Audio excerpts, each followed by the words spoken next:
Hello students, कैसे हैं आप। पिछले वीडियो में हमने भाषा, लिपि और व्याकरण के बारे में जाना। आइए आज हम इसके कुछ और प्रश्नों का अभ्यास करते हैं। प्रश्न नंबर 3 है, सही कथन के सामने सही तथा गलत कथन के सामने गलत का चिन्ह लगाइए। नंबर का, निम्नलिखित भाषा के ध्वनि चिन्ह वर्ण कहलाते हैं।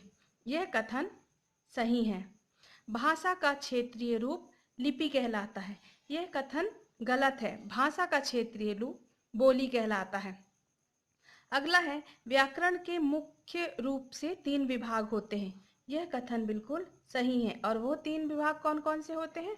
वर्ण विचार, शब्द विचार और वाक्य विचार।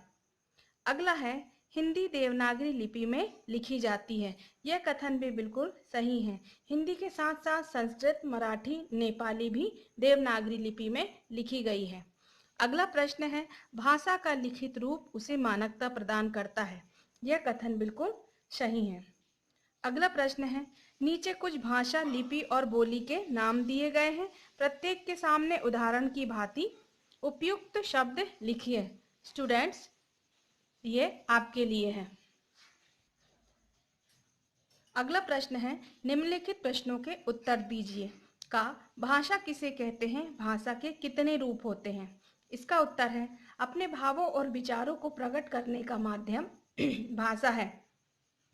इसके 2 रूप होते हैं, लिखित भाषा, मौखिक भाषा। अगला प्रश्न है, मातृभाषा से आप क्या समझते हैं?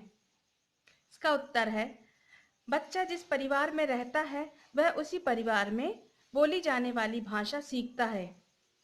यही भाषा उसकी मातृभाषा कहलाती है।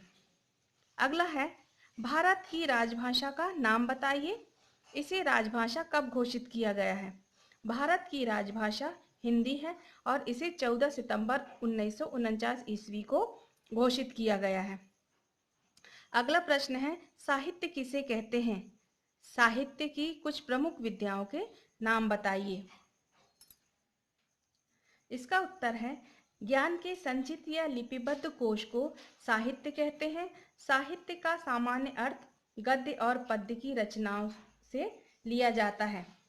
विधा के नाम है, गद्य में निबंध, उपन्यास, कहानी, लघुकथा, नाटक, एकांकी, पत्र आदि और पद्य में गीत, कविताएं। अगला प्रश्न है, भाषा के अध्ययन में व्याकरण की क्या उपयोगिता है? भाषा को शुद्ध रूप देने के लिए व्याकरण तैयार किया जाता है। व्याकरण के नियमों से भाषा को शुद्ध रूप से बोला या लिखा जाता है। यही इसकी उपयोगिता है।